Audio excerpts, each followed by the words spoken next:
¿Ya?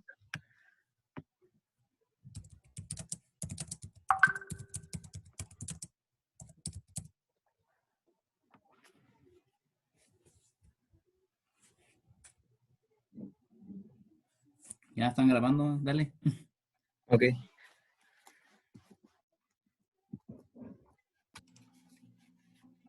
Bueno, nuestro proyecto trata acerca del flujo de calor por medio de conducción en materiales. La que sigue, por favor. Entonces vamos a hablar del calor. El calor es la transferencia de energía térmica que se da en un cuerpo, bueno, entre dos cuerpos. Estos van a tener distinta temperatura y el calor va a viajar desde el que tiene mayor temperatura hasta el que tiene menor temperatura. La energía térmica está ligada sobre todo al movimiento de los átomos y de las moléculas. ¿La que sí? Por lo general, si a cualquier persona se le llegara a preguntar que si qué cuerpo tiene más calor, si un iceberg o una taza de agua hirviendo, por lo general dirían que pues, la taza de agua hirviendo tiene más calor, pero en realidad sería el iceberg. ¿La que sí? Y esto es porque el calor y la temperatura son dos conceptos que son muy similares, pero no significan lo mismo. Como dije, el calor es la energía total del movimiento de las partículas que están en el cuerpo o en la sustancia, pero la temperatura es la magnitud del calor. El calor es representado con una Q y la temperatura con una T. El calor depende de la velocidad, el número, el tamaño y el tipo de las partículas que la conforman. Es por eso que el calor ¿cómo se llama? En el iceberg es mayor que en la del agua, mientras que la temperatura pues no depende de estas cualidades.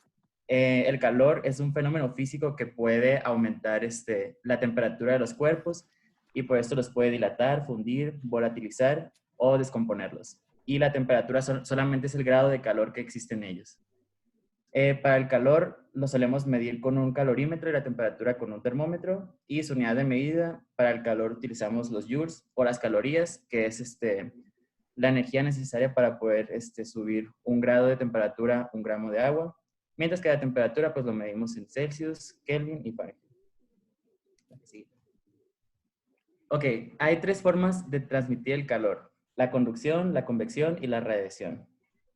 La conducción es la transferencia de calor que se da entre dos puntos de un cuerpo que se encuentran a diferente temperatura. Por ejemplo, si tenemos una barra de metal y un lado lo tenemos a 100 grados y el otro es a temperatura ambiente, entonces el calor se va a empezar a conducir de un extremo al otro, específicamente del que tiene mayor temperatura al que tiene menor, para poder estar en un estado de equilibrio.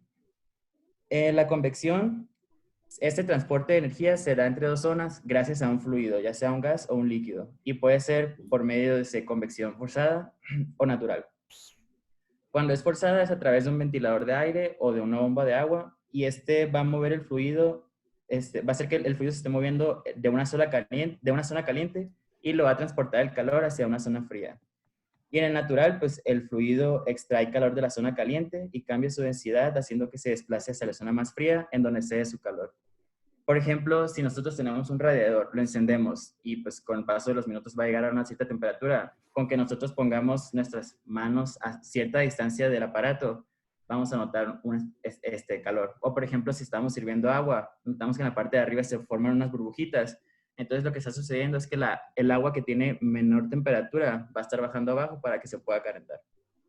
Y finalmente tenemos la radiación, que en este caso el calor no se da, no hay contacto para que se pueda como emitir el calor, ni tampoco se lleva a cabo de fluidos. Y esto lo podemos ver cuando dejamos nuestro carro estacionado debajo del sol y dura horas ahí, y pues cuando queremos abrir la puerta del carro, pues notamos que está demasiado caliente. Y eso es gracias a los rayos del sol, ¿no? La que sí. Ok, bueno, para aplicar estas leyes del calor nos basamos, bueno, se basa principalmente en cuatro leyes básicas, que son las leyes de la termodinámica. Bueno, la primera ley de la termodinámica nos enuncia que en un sistema en donde se transfiere energía, la energía de entrada, tanto el trabajo, calor y todo eso, va a ser equivalente a la energía de salida. Por ejemplo, aquí la ecuación nos dice que la energía de entrada que nosotros le pongamos a un cuerpo, por ejemplo, al calentar una barra de metal o cuando tenemos ahí en un pistón y tenemos ahí cierta gasolina y le metemos electricidad para que haga la combustión y todo eso, menos la energía de salida, va a ser la energía total del sistema. Este principio de la ley de la termodinámica nos da como una base bastante simple de bueno, de cómo funciona la energía. No podemos agregar más energía a todo esto. Bueno, bueno, para las ecuaciones que usamos aquí, vamos a utilizar la ecuación que se encuentra hasta el final, donde aquí tenemos el flujo de calor que está en trabajo. Ah, por cierto, normalmente vamos a encontrar en un futuro posiblemente la diferencia de calor con una U, que vendría representando energía, o con una E, también con Q, que en este caso va a representar el calor que va fluyendo, el flujo de calor. Nos dice que del flujo de calor de entrada que tengamos menos el flujo de calor que vaya saliendo, este puede salirse por otras formas, como dijo mi compañero Maya, como el calor no siempre se aprovecha. Entonces, la energía no siempre se aprovecha, entonces como que va a tender a disiparse. Más la energía disipada va a ser igual a la energía que tengamos en todo el sistema. Y como pueden ver, la energía no puede salir de la nada. Vamos a tener ciertos parámetros de energía y van a salir, tener que salir esa misma cantidad de parámetros. Bueno, la segunda ley de la termodinámica, apoyándose con la primera, nos indica principalmente que el flujo de calor, o más bien el flujo de energía, no puede ir de un sistema de menor energía a uno de mayor energía, porque esto se basa en la entropía. Creo que muchos ya hemos estado familiarizados con el término de la entropía, donde nos dice que un cuerpo naturalmente va a tender de un estado de menor entropía a uno de mayor entropía, donde, bueno, creo que ya entendemos lo del desorden y todo esto. Entonces, pues, básicamente nos dice que, pues, si tenemos una barra de calor, por así decirlo, y tenemos una parte que está muy caliente y una parte que está muy fría, el calor, bueno, no va a ir del frío al caliente, más bien va a pasar del caliente hasta el frío y ahí pasando la temperatura, bueno, y ahí pasándolo hasta que todo el sistema esté equilibrado.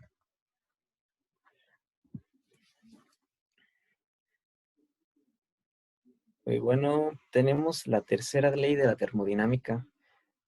La tercera ley de la termodinámica se basa principalmente en el postulado de Nernst, donde dice que para cualquier proceso que tengamos, por más riguroso que sea, nunca vamos a poder lograr que un cuerpo tenga el cero absoluto.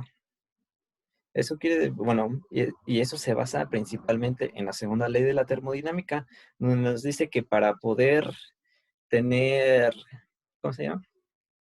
Donde nos dice que un cuerpo, no importa del medio, de la energía y todo eso, siempre va a transmitir su energía de un cuerpo de menor entropía a de mayor entropía a uno de menor entropía. Entonces, pues, para poder enfriar los objetos y todo eso, pues, siempre vamos a tener un medio.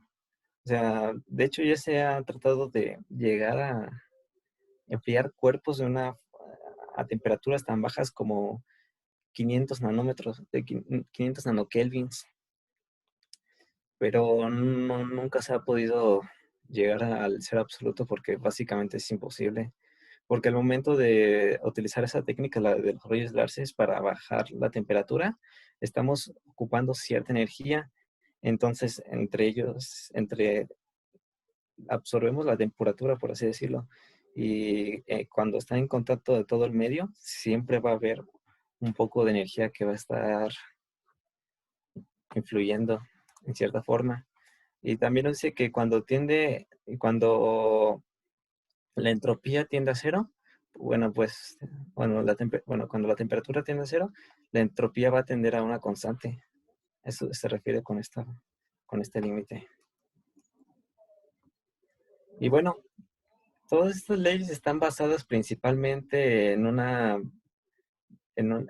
ley principal sostiene esa, que vendría siendo la ley de la termodinámica, que nos dice que cuando dos cuerpos están en equilibrio térmico con un tercero, estos se equilibran. Ajá. En pocas palabras, por ejemplo, si tenemos el cuerpo B, tenemos el cuerpo C, y bueno, y tenemos distintas temperaturas, estos se van a equilibrar a este.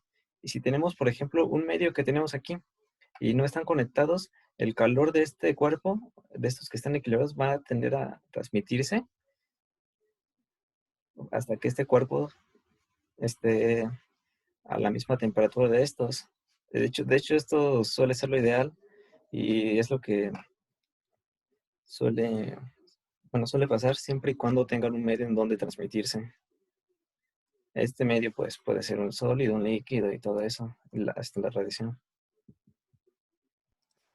Bueno, y con base a esto, Fourier formuló una ley para poder explicar cómo se llevaba a cabo este flujo de calor en los cuerpos. Aplástale, please. Ok, en este caso vamos a tener una pared, pero se pueden tener distintas geometrías. Ahorita vamos a explicar más sobre ellas. La que sigue. Esta va a tener un determinado espesor, la que sigue. Y en uno de los lados, bueno, en una de las caras de esa pared vamos a tener una fuente de calor. Esto va a generar que haya dos temperaturas, en donde T1, que es la que está próxima a nuestra fuente de calor, pues va a tener una temperatura mayor. Si nosotros hacemos un sistema, bueno, más bien una analogía con un sistema que ya conocemos, que es el de los circuitos eléctricos, sabemos que tenemos una diferencia de potencial y una resistencia. Pues en este caso tenemos una fuerza impulsora e igualmente una resistencia que es que nos la va a proporcionar el material. Y en esa resistencia va a estar ligada a el espesor que va a tener, pero mientras mayor sea el área de esa pared, mayor va a ser la superficie en donde se pueda distribuir el calor. Y también va a estar ligada a una constante. Esa constante va a ser la conductividad térmica que tenga el material propiamente. La que sigue. Vamos a desarrollar el álgebra y nos va a quedar de esta forma. Que la constante térmica por el área por la temperatura 1 menos la temperatura 2 sobre la diferencia de, bueno, el espesor va a ser igual al flujo de calor. De eso vamos a factorizar el menos para que nos puedan quedar delta T y delta X. ¿Sí? Y bueno, eso ya sabemos que en términos diferenciales, pues nos da esto, ¿no? Y esa sería la ley de Fourier. Ahora, sí, la que sigue. Como Soria ya había explicado con una de las leyes de la termodinámica, en un material vamos a tener que la razón de conducción de calor en X menos la razón de conducción de calor en X más delta X más la generación de calor en el interior del elemento o del material va a ser igual a la razón de cambio del contenido de energía del elemento o de nuestro material. Ahora, en este caso vamos a contemplar que es una pared plana, pero podemos contemplar tres distintos casos, cuando es un cilindro y una esfera, y ahí vamos a analizar cada uno. Los tres son muy parecidos, porque podemos decir que la generación de calor en el interior es igual a la velocidad constante de generación por unidad de volumen, que es la que tienen a la izquierda. Y pues sabemos que el volumen es igual al área por el espesor, que en este caso sería delta X. Mientras que la razón del cambio del contenido de energía va a ser igual a la energía que está en dos tiempos distintos. Que eso va a ser igual a la masa por el calor específico por la diferencia de temperaturas en tiempos distintos. La masa sabemos que es densidad por volumen, volumen sustituimos que es el área por el espesor, y nos queda esa que está al final. Nada más sustituimos y nos va a quedar la que está abajo, dividimos entre A por delta X, y después sabemos que en el cuarto renglón tenemos esa fórmula en donde tenemos del lado izquierdo de la igualdad el delta X y del lado derecho un delta T. Y sabemos que si queremos que esos dos tiendan a ser cero, pues tenemos el límite de la derivada, por lo que podemos decir que esa sería la derivada de Q con respecto a X y la derivada de T con respecto a T. Pero sabemos que Q es el flujo de calor y simplemente lo sustituimos en la fórmula de abajo. El menos se da con el menos, el área se cancela con el área que está afuera y nos queda la ecuación que está abajo. Ahora, en caso de que nuestro material, su conductividad sea variable, no podemos sacar la Q de ahí porque va a depender de la posición en la que se encuentre. Pero en este caso nosotros vamos a tratar con materiales isotrópicos, lo que quiere decir que su conductividad va a ser constante. ¿La que sí? Ok, entonces llegaríamos a esa ecuación que tenemos ahí. Que lo que hicimos nada más fue sacar la K y dividir entre K en ambos lados de la igualdad. Y si se dan cuenta, en la derecha apareció un 1 sobre alfa. Este alfa es K sobre la densidad por el calor específico, que significa que es bueno, más bien este alfa representa que es la velocidad con la que se propaga el calor en el material que tenemos. Y esa sería nuestra primera ecuación diferencial. Pero aquí podemos tener tres casos distintos. En el primero es que sea un régimen estacionario, por lo que la temperatura no va a variar con respecto al tiempo, por eso lo igualamos a cero. En la segunda decimos que es un régimen transitorio, pero no hay generación de calor, por eso E gen pues, es igual a cero. Y en el último tenemos un caso mucho más sencillo que hace que la ecuación diferencial quede más fácil, que es que va a ser un régimen estacionario y no va a haber generación de calor. Ahí sí. Ahora, tenemos en el caso de que sea un cilindro. Partimos de lo mismo, pero en este caso ya no tenemos un espesor que está determinado por X, sino va a ser una R, que va a ser pues el radio de los círculos que se están formando. Tenemos las mismas sustituciones y las mismas, el mismo concepto de que vamos a querer que tienda a ser cero y nos generan las derivadas. Ahora, en este caso, lo único que va a cambiar es el área. El área en este caso va a ser 2pi por R por L. Si se dan cuenta, ahí donde tiene, en la penúltima línea, lo puedes poner más. Penúltima. En la última. Arriba. Ahí está. Ahí, si llegamos a sustituir, en la de abajo, si llegamos a sustituir la A que teníamos anteriormente, pues el 2pi se cancela con el 2pi, la L con la L.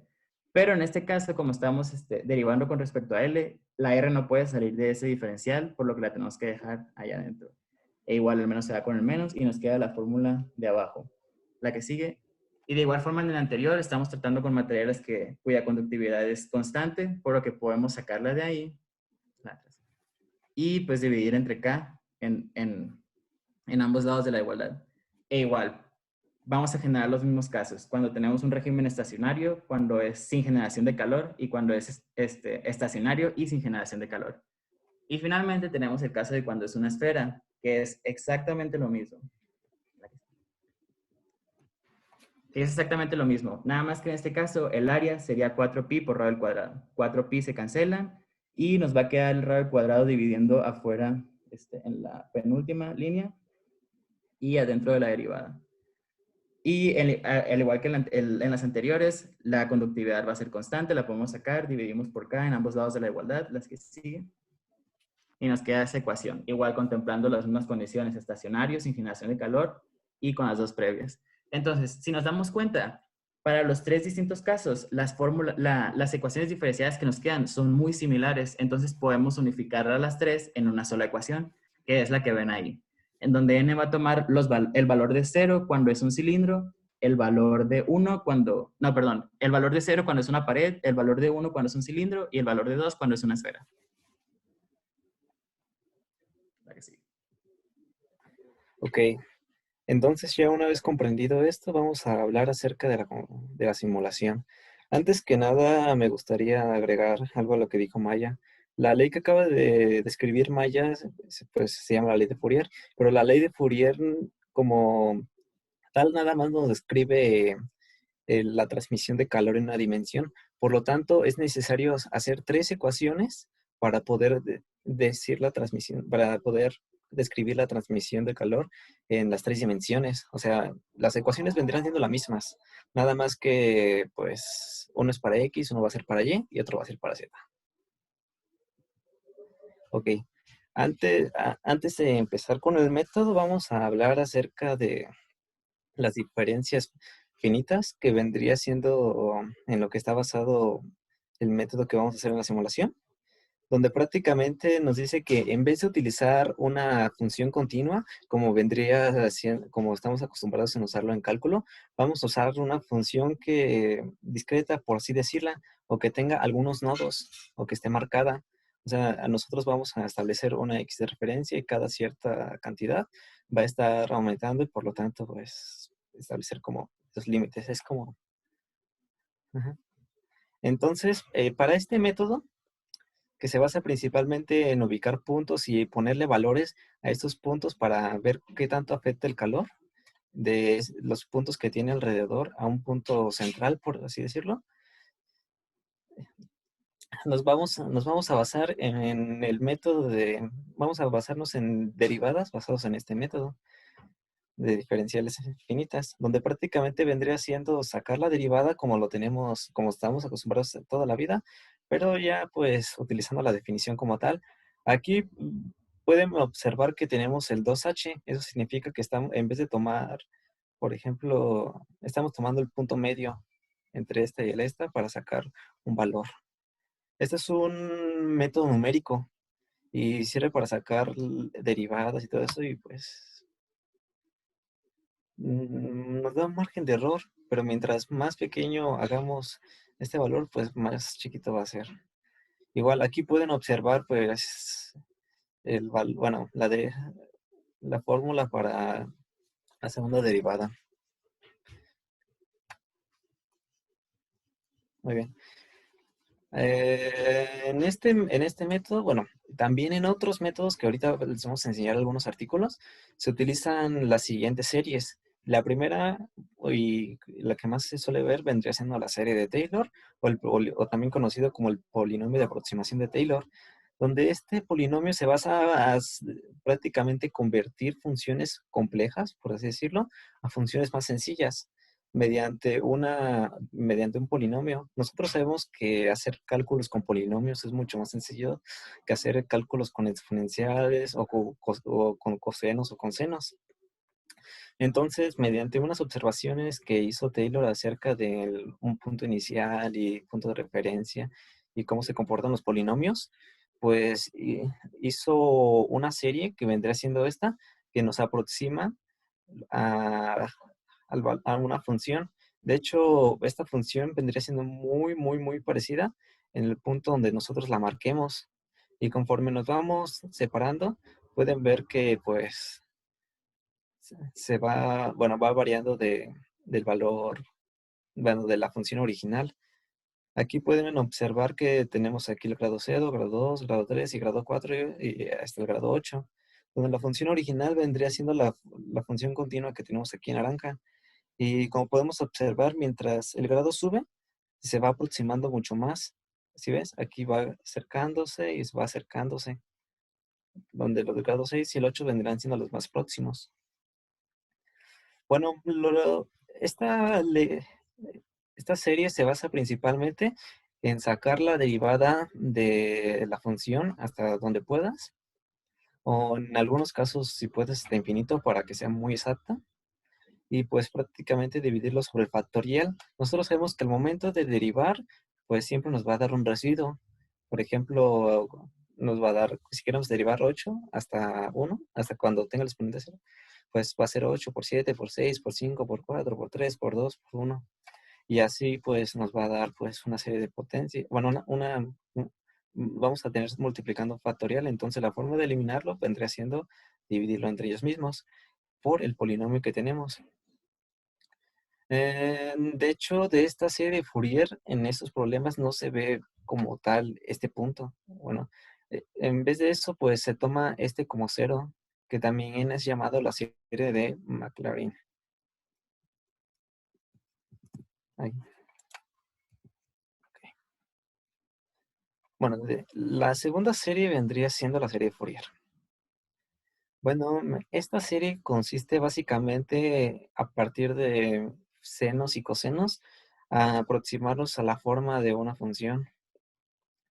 Bueno, esta serie se basa en la observación de que podemos formar cualquier función basándonos en estas dos funciones. Y de hecho tiene mucha coherencia. Desde las líneas, podemos expresar las pendientes y todo eso con ellos. Muy bien. Vamos ahora a determinar el modelo matemático de las diferencias, llamado a partir de las diferencias finitas. Como se observa, pues tienen parte que ver con el nombre, con el primer nombre que vimos de todo esto. Está basado en esto. Muy bien. Antes que nada, como ya les había dicho, por ejemplo, una ecuación diferencial siempre nos va a ser válida para cualquier punto. Es válida para todos los puntos del sistema, es infinito. Más la ecuación que vamos a presentar ahorita vendría siendo pues para puntos en específico que nosotros establezcamos. Antes que nada, primero debemos de determinar el problema a analizar. Ahora, por ejemplo, vamos a basarnos en una lámina que se transmite solamente en dos dimensiones. Aquí tenemos una dimensión X y tenemos una dimensión Y. Como verán, aquí tenemos nuestros parámetros iniciales. Aquí la transmisión de calor vendría siendo cero. Aquí cero. Y aquí tenemos una fuente de energía, bueno, una transmisión de 50 grados centígrados. Entonces, como ya les había dicho para la ley de Fourier, en este caso, pues, esta vendría siendo como una ecuación más desarrollada, ya que aquí estamos tomando X, Y y Z, y pues, a partir de esta, pues, vamos a determinar que no haya generación de calor. Entonces, vamos a tener esta expresión, que vendría siendo nuestra ecuación diferencial. Y a partir de aquí vamos a ir deformándola para obtener algunos métodos y poder aplicar este método matemático. Muy bien. Como ya les habré dicho, pues vamos a tener que poner algunos límites, ir avanzando de poquito en poquito. Por ejemplo, aquí tenemos cero y avanzamos pues una unidad o media unidad. Aquí, por ejemplo, cada uno de estos, en este caso, vale media unidad de lo que vendríamos teniendo. Entonces, pues como pueden ver aquí, tenemos la curva y pues vamos partiéndolo. Esto es lo que estamos haciendo prácticamente.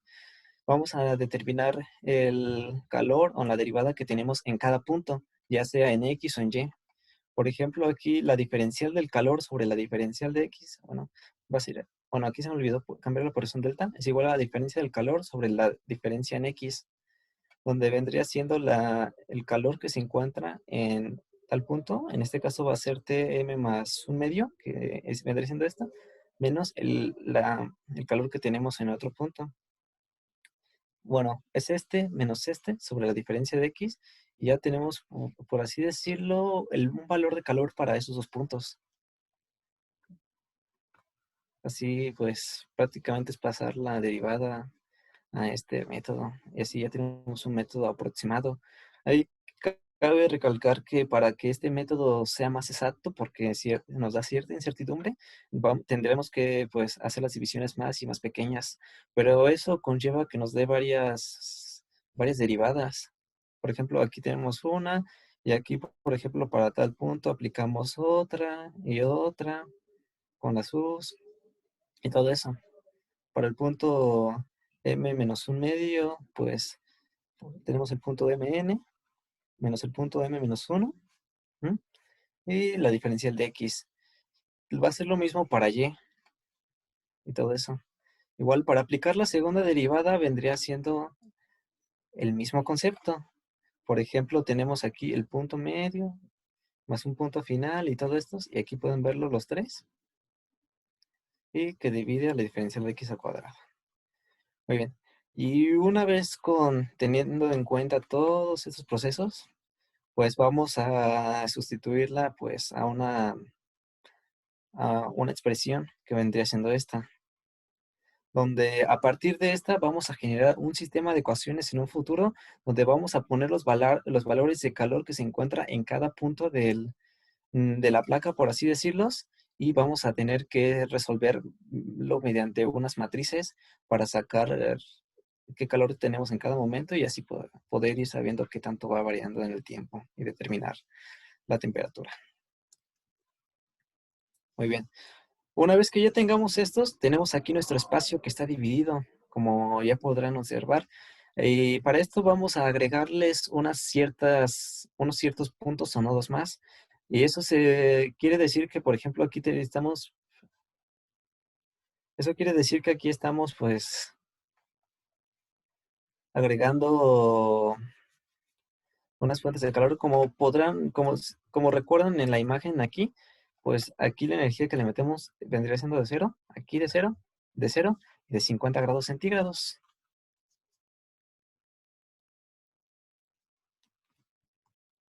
¿Ok? Entonces agregamos estas matrices para poder, pues, agregar estos puntos y así considerarlos como un punto y poder aplicarlos en esto. Muy bien. Esto nos va a dar ciertos errores y ya está, pues, previsto. Y estas son las fórmulas, pues, que tenemos para eso, donde tenemos el error absoluto, el error cuadrático medio y el error cuadrático relativo. Muy bien. Ahora vamos a hablar acerca de la determinación de las ecuaciones con valores. Muy bien. Sabemos que tenemos aquí nuestros parámetros y aquí tenemos nuestros límites que nos representa cada uno de los puntos. Ok. Ahora tenemos aquí nuestras ecuaciones diferenciales. Bueno, que estas son las ecuaciones con las que parte el método. Y una vez que las resolvemos, tenemos estas dos ecuaciones. Estas ecuaciones nos va a servir para poder sacar, bueno, una vez que ya tengamos estas ecuaciones y las resolvamos, nos va a dar estas expresiones. Que se obtiene a partir del método de separación de variables. Ok, y a partir de estas expresiones vamos a poder hacer como un graficado entre X y Y, donde a partir de esto vamos a poder sacar varias líneas y curvas, donde podremos saber cómo se va a comportar el calor conforme avanza. Aquí podemos ver cómo se comporta la energía y aquí es su respectiva función de la serie Fourier. Sí, serie Fourier. Muy bien. Como podrán ver en la serie de Fourier, pues aquí, ay, perdonen, la tenemos incompleta. A ver, porque aquí nos hace falta una constante para poder hacer las gráficas. Muy bien, esa constante pues se saca con esta ecuación, donde ponemos aquí la temperatura inicial por el seno de lo que tenemos aquí. Y pues al resolverlo, pues sustituimos la C y nos da esta. Y nada más nos encargamos de sustituir esto. Y ya tenemos aquí nuestra serie de Fourier que va a describir cómo se transmite el calor a partir del tiempo. Muy bien, muy bien. La expresión pasada nos va a dar ¿cómo se dice? La, Vamos a poder hacer gráficas con ellos, nos va a dar esa facilidad. Más con esta función vamos a poder saber de qué temperatura tiene en un tiempo específico. Como verán, aquí tenemos esta matrices donde pues pueden observar que pues tenemos todos los puntos. Entonces, esta lo sustituimos en esta ecuación, la igualamos y hacemos una matriz de igualdades y mediante Gauss-Jordan vamos a sacar los valores en cada punto y así ya podemos saber qué temperatura se encuentra en cada momento, en cada punto de la placa, en este caso. Este método no solo lo podemos aplicar para placas, lo podemos adaptar para cualquier otro caso de los que haya dicho mi compañero. Muy bien. Y los softwares que queremos usar, primero va a ser MATLAB, y pues para pues, hacer las gráficas, los cálculos, las curvas, vamos a mostrar unas curvas de colores, donde nos va a decir cómo se transmite el calor. Y el segundo que queremos usar, pues sí, en el caso de que podamos entenderle todo eso, va a ser el COMSOL. Bueno, que donde aquí vamos a poner nuestra plaquita y bueno, y nos va a mostrar por colores cómo se transmite el calor, prácticamente. Y les agradecemos su atención. Ahora, si me permiten,